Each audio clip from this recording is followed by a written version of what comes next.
নমস্কার বন্ধুরা, আমার চ্যানেলে আপনাদের স্বাগত জানাই। আজকে আমি আপনাদের বানিয়ে দেখাবো ডিমের স্ন্যাক্স।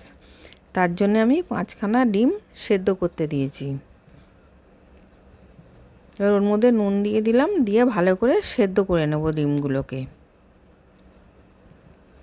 এবার ডিমগুলো সেদ্ধ হয়ে গেছে, নাবিয়ে আমি ঠান্ডা করে নিয়েছি। নিয়ে এবার ডিমগুলোকে আমি ছাড়িয়ে নিচ্ছি।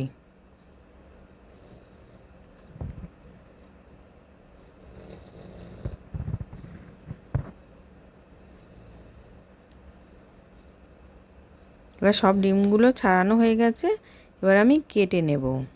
কেটে কুসুমগুলোকে আমি আলাদা করে রেখে দেব।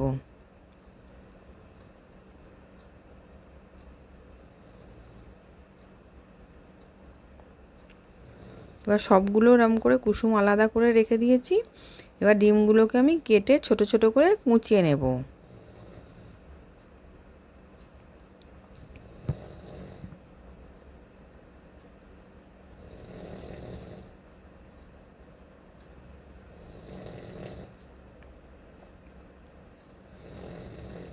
এবার সব ডিমগুলোকে কোচানো হয়ে গেছে।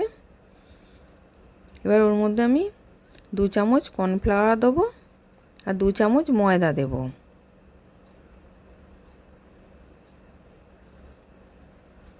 কাশ্মীরি লঙ্কা গুঁড়ো দিলাম, গোলমরিচ গুঁড়ো দিলাম, স্বাদ অনুযায়ী নুন দিলাম, রসুন দিলাম, আদা দিলাম আর একটা পাতি লেবুর রস দিলাম আর 4টে কুসুম দিয়ে দিলাম। দিয়ে ভালো করে মেখে নেব।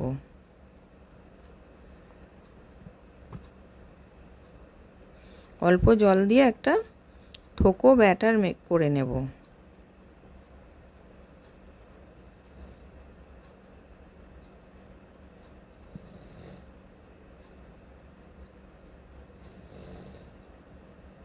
এবার ভালো করে মাখা হয়ে গেছে। কড়াতে তেল গরম করতে দিয়েছিলাম, তেলটা গরম হয়ে গেছে।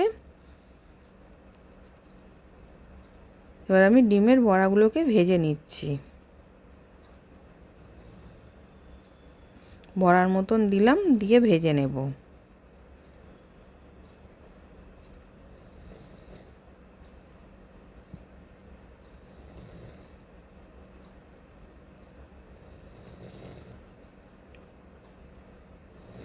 এবার এক পিঠটা হয়ে গেছে, আর এক পিঠটা আমি উল্টে দিচ্ছি।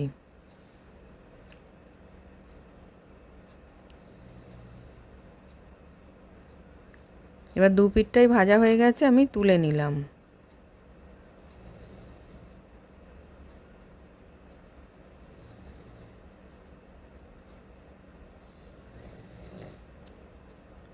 এবার তেলটা নাবিয়ে রেখেছি, অল্প একটুখানি কড়াতে তেল রেখেছিলাম।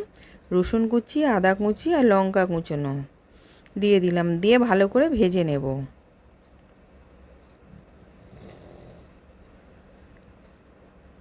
এবার ভালো করে ভাজা হয়ে গেছে। 2 চামচের মতন সস দিলাম, টমেটো সস, আর 1 চামচ সয়া সস দিলাম আর চিলি ফ্লেক্স দিলাম। সামান্য একটু নুন দিলাম, দিয়ে ভালো করে কষিয়ে নেব।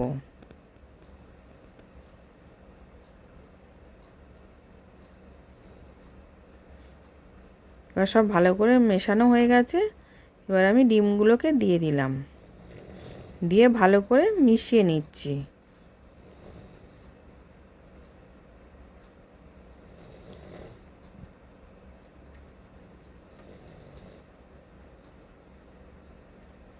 এবার ভালো করে মেশানো হয়ে গেছে। ওপর থেকে ধনেপাতা কুচি দিলাম, দিয়ে ভালো করে মিশিয়ে নাবিয়ে নেব।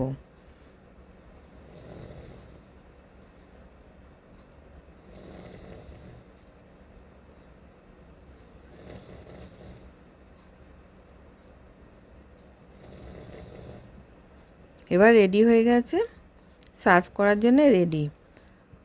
নতুন নতুন রেসিপি দেখতে লাইক দিয়ে ফলো করে রাখো। আশা করছি ভিডিওটা ভালো লেগেছে। আমি হাজির হব আর এক নতুন রেসিপির সাথে।